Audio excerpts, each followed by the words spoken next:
Exodus chapter 12. The Lord said to Moses and Aaron in the land of Egypt, "This month is to be the first of all the others for you, the first month of your year. Speak to the whole community of Israel and say, on the 10th day of this month each man must take an animal from the flock, one for each family, one animal for each household. If the household is too small to eat the animal, a man must join with his neighbor, the nearest to his house, as the number of persons requires. You must take into account what each can eat in deciding the number for the animal. It must be an animal without blemish, a male 1 year old. You may take it from either sheep or goats. You must keep it till the 14th day of the month, when the whole assembly of the community of Israel shall slaughter it between the 2 evenings. Some of the blood must then be taken and put on the 2 doorposts and the lintel of the houses where it is eaten. That night the flesh is to be eaten, roasted over the fire. It must be eaten with unleavened bread and bitter herbs. Do not eat any of it raw or boiled, but roasted over the fire, head, feet, and entrails. You must not leave any over till the morning. Whatever is left till morning you are to burn. You shall eat it like this, with a girdle round your waist, sandals on your feet, a staff in your hand. You shall eat it hastily. It is a Passover in honor of the Lord. That night I will go through the land of Egypt and strike down all the firstborn in the land of Egypt, man and beast alike, and I shall deal out punishment to all the gods of Egypt. I am the Lord. The blood shall serve to mark the houses that you live in. When I see the blood, I will pass over you, and you shall escape the destroying plague when I strike the land of Egypt. This day is to be a day of remembrance for you, and you must celebrate it as a feast in the Lord's honor. For all generations you are to declare it a day of festival forever. For 7 days you must eat unleavened bread. On the first day you are to clean all leaven out of your houses, for anyone who eats leavened bread from the 1st to the 7th day shall be cut off from Israel. On the first day you are to hold a sacred gathering, and again on the 7th day. On those days no work is to be done. You are allowed only to prepare your food. The feast of unleavened bread must be kept because it was on that same day I brought your armies out of the land of Egypt. Keep that day from age to age. It is an irrevocable ordinance. In the first month, from the evening of the 14th day and until the evening of the 21st day, you are to eat unleavened bread.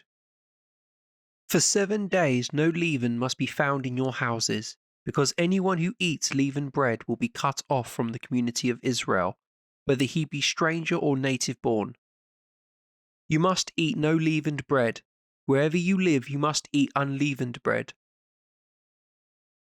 Moses summoned all the elders of Israel and said to them, "Go and choose animals from the flock on behalf of your families, and kill the Passover victim.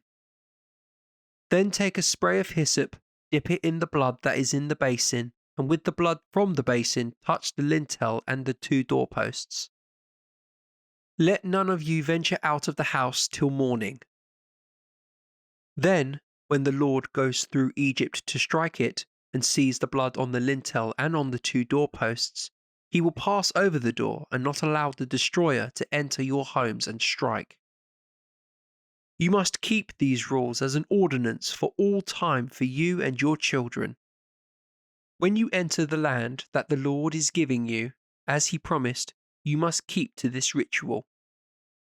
And when your children ask you, 'What does this ritual mean?' you will tell them, 'It is the sacrifice of the Passover in honor of the Lord, who passed over the houses of the sons of Israel in Egypt, and struck Egypt, but spared our houses.' And the people bowed down and worshipped. The sons of Israel then departed, and they obeyed. They carried out the orders the Lord had given to Moses and Aaron. And at midnight the Lord struck down all the firstborn in the land of Egypt, the firstborn of Pharaoh, heir to his throne, the firstborn of the prisoner in his dungeon, and the firstborn of all the cattle. Pharaoh and all his courtiers and all the Egyptians got up in the night, and there was a great cry in Egypt, for there was not a house without its dead. And it was night when Pharaoh summoned Moses and Aaron. "Get up," he said, "you and the sons of Israel, and get away from my people. Go and offer worship to the Lord as you have asked, and, as you have asked, take your flocks and herds and go. And also ask a blessing on me." The Egyptians urged the people to hurry up and leave the land because, they said, "otherwise we shall all be dead." So the people carried off their dough, still unleavened, on their shoulders, their kneading bowls wrapped in their cloaks. The sons of Israel did as Moses had told them and asked the Egyptians for silver ornaments and gold, and for clothing. The Lord gave the people such prestige in the eyes of the Egyptians that they gave them what they asked. So they plundered the Egyptians. The sons of Israel left Ramesses for Succoth, about 600,000 on the march, all men, not counting their families.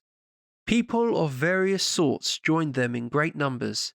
There were flocks, too, and herds in immense droves. They baked cakes with the dough which they had brought from Egypt, unleavened because the dough was not leavened. They had been driven out of Egypt, with no time for dallying, and had not provided themselves with food for the journey. The time that the sons of Israel had spent in Egypt was 430 years. And on the very day the 430 years ended, all the array of the Lord left the land of Egypt.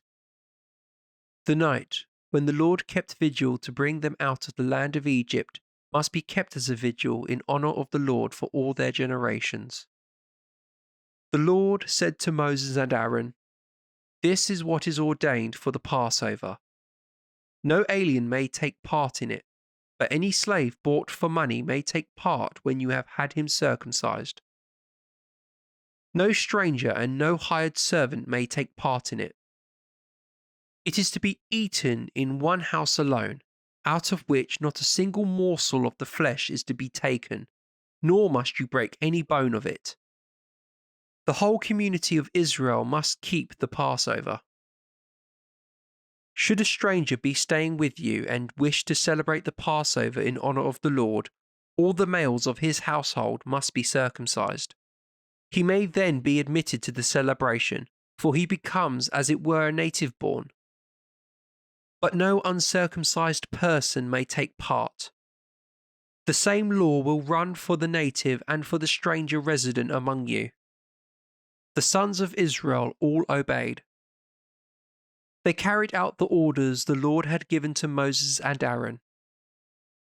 And that same day the Lord brought the sons of Israel in their armies out of Egypt.